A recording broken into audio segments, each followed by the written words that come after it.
অসম সন্মিলিত মহাসংঘৰ federation of Assam indigenous including Naga group also with us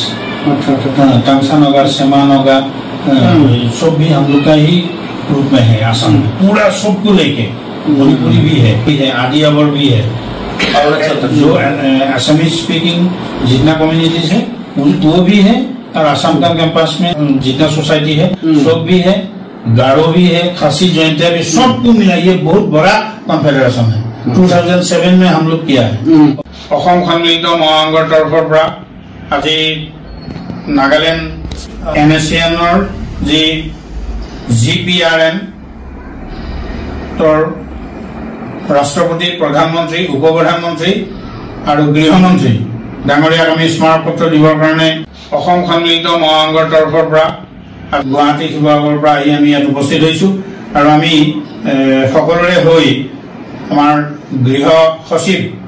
GPRNৰ তেখেতৰ কাৰ্যালয়ত আমি আজি সাক্ষাৎ কৰিলো আৰু তেখেতক আমাৰ আহোম এখন গামোচাৰে আদৰণি জনালে আমাৰ সেক্ৰেটাৰী হেমন্ত গগৈ ডাঙৰীয়া আৰু আমি আনুষ্ঠানিকভাৱে আমাৰ এই পত্ৰকেইখন আমি হোম সেক্ৰেটাৰীৰ হাতত আমি এতিয়া দাখিল কৰিম This day, the 25th August 2025, I have received a letter from the President Mr. Matthew Raman, the Assam Sangmita Mahasang, the Indigenous Peoples Confederation of Assam. The memorandum addressed to the Honorable Kilo Kilonsar, Honorable Deputy Auto Kilonsar, and His Excellency the Yeriwa of the People's Republic of Nagaland on this day at our Ceasefire Monitoring Office, Dibrugarh, Dimapur. Thank you. নাজিৰাৰ বিভিন্ন বাতৰিকাকত আৰু electronic মিডিয়াৰ সাংবাদিক বন্ধুসকল অসম সন্মিলিত মহাসংঘৰ সুৰক্ষা পৰিষদৰ তৰফৰ পৰা আমি আজি এটা বিশেষ বিষয় লৈ এই সংবাদমেলৰ জৰিয়তে কিছু কথা আমি ৰাজহুৱা কৰিব খুজিছো অসম সন্মিলিত মহাসংঘৰ সুৰক্ষা পৰিষদৰ সভাপতি মই মতিউৰ ৰহমান আৰু আমাৰ সচিব প্ৰধান ডক্টৰ হেমন্ত গগৈ আমি 25 তাৰিখে নাগালেণ্ডলৈকে গৈ NSCN-IM-ৰ বিষয়বিলাক আমি সাক্ষাৎ কৰিছিল government of people's republic of নাগালেণ্ডৰ গৃহ সচিব খতি চুৰ হৈতে আধা ঘণ্টা ধৰি আলোচনাত মিলিত হওঁ আৰু NSCN নেতৃত্বাধীন government of people's republic of Nagaland ৰাষ্ট্ৰপতি প্ৰধানমন্ত্ৰী উপপ্ৰধানমন্ত্ৰী আৰু গৃহমন্ত্ৰীক আমি এখন চিঠি প্ৰদান কৰিছো আৰু টুইংগালেং মুইভা ডাঙৰীয়া সেক্ৰেটাৰী জেনেৰেল অফ NSCN-IM তেওঁ অসুস্থ হৈ আছিল ৰিসেন্টলি এতিয়াও মানে সম্পূৰ্ণ ভাল পোৱা নাই আৰু সেই কাৰণে আমি তেওঁৰ খবৰ আমি ললো কিন্তু প্ৰত্যক্ষ সাক্ষাৎ কৰাত অলপ অসুবিধা হ'ল স্বাধীনতা যুঁজাৰু নগা বিদ্ৰোহী টুইংগালেং মুইভালৈ আমি অসম সন্মিলিত মহাসংঘই তেওঁৰ ব্যক্তিগত সচিব নামৰেইটনৰ জৰিয়তে আমি এখন গুৰুত্বপূৰ্ণ পত্ৰ তেখেতলৈ আমি প্ৰেৰণ কৰিছো আৰু government of people's republic of নাগালেণ্ডৰ গৃহ সচিব খতি চুৰ জৰিয়তে নগা চৰকাৰৰ ৰাষ্ট্ৰপতি প্ৰধানমন্ত্ৰী উপপ্ৰধানমন্ত্ৰী আৰু গৃহমন্ত্ৰীলৈ আমি এখন বিশেষ চিঠি প্ৰেৰণ কৰিছো চিঠিখনৰ ভিত্তিতেই আজি এই প্ৰেছ কনফাৰেন্স জৰিয়তে আমি এই কথাটো ক'ব খুজিছো তৃতীয় বিয়াণ্ডাবু 1826 চনৰ 24 ফেব্ৰুৱাৰীত সম্পাদিত হৈছিল তেতিয়াৰ আভা বৰ্তমানৰ ম্যানমাৰ আৰু ব্ৰিটিছৰ ইষ্ট ইণ্ডিয়া কোম্পানীৰ মাজত তেতিয়াৰ আভা বৰ্তমানৰ ম্যানমাৰ ৰজাৰ প্ৰতিনিধি লাৰ্গিন মিয়ঞ্জা আৰু সাগুম উনৰ সৈতে ব্ৰিটিছৰ ইষ্ট ইণ্ডিয়া কোম্পানীৰ হৈ মেজৰ জেনেৰেল আৰ্চিবল কেম্বেল অসামৰিক আয়ুক্ত TC ৰবাৰ্টছন আৰু ৰাজকীয় নৌবাহিনীৰ কেপ্টেইন HD সাকসে সন্ধিপত্ৰত স্বাক্ষৰ কৰিছিল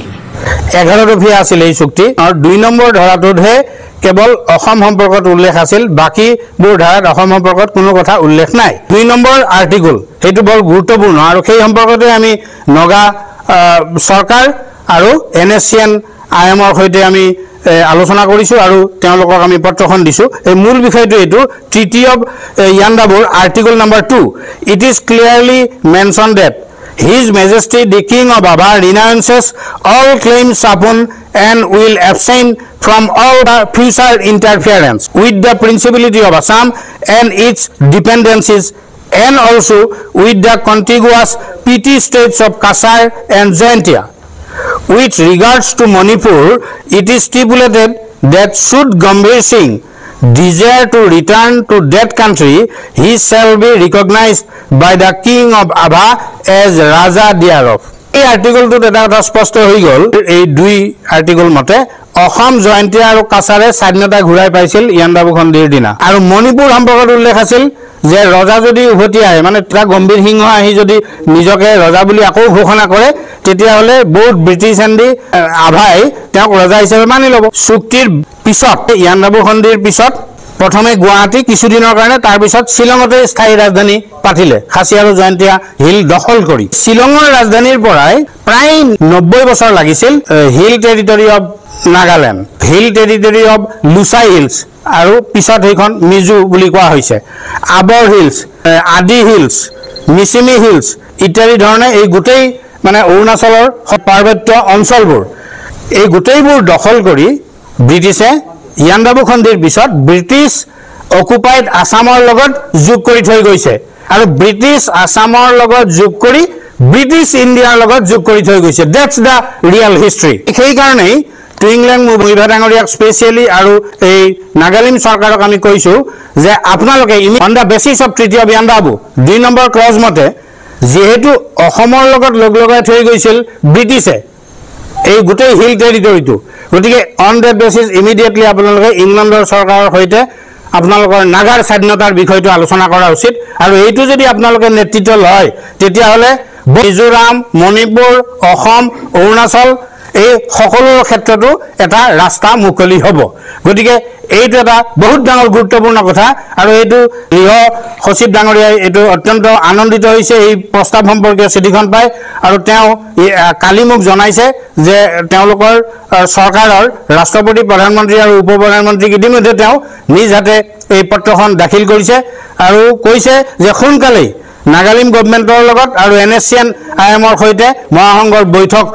আয়োজন কৰিব আৰু সেইটো আমাক জনাম বুলি কৈছে তাৰিখটো আজি জনাইছে ৰাতিপুৱা আমি অহাৰ পিছত গতিকে এইটো এটা বহুত গুৰুত্বপূৰ্ণ এটা কথা অসমেও আমি আমাৰ যি স্বাধীনতা এইটো আমি হেৰুৱাইছোঁ আৰু ব্ৰিটিছৰ লগত আমাৰ অসমৰ কোনো ট্ৰিটি নাই ইয়াণ্ডাবুত এইটো কথা উল্লেখ নাই মই ক্লিয়াৰলি ক'লোঁ আৰু ভাৰতৰ লগতো অসম যুক্ত হৈ থকাৰ কোনো ৰাজনৈতিক কোনো ট্ৰিটি নাই কোনো বুজাপৰা নাই গতিকে সেইকাৰণে এইটো এটা গুৰুত্বপূৰ্ণ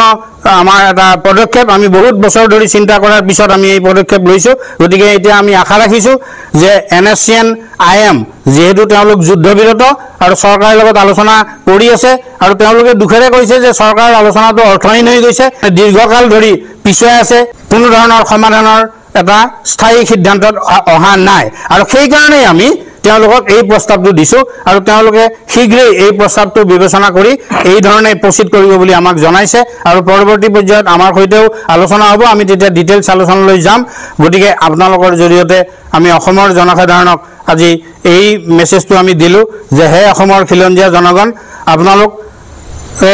শৌৰ্য বীৰ্য আমাৰ যি ঐতিহ্য মহাবীৰ লাচিত বৰফুকন মূলা গাভৰুৰ যি আদৰ্শ বিদেশী শত্ৰুৰ বিৰুদ্ধে যুঁজি নিজৰ দেশ ৰক্ষা কৰা সেই আদৰ্শৰে আপোনালোক পুনৰ সংগঠিত হওক সাজু হওক যে আমি অনাগত দিনত নিশ্চিতভাৱে আমি এটা নতুন পথৰে যাম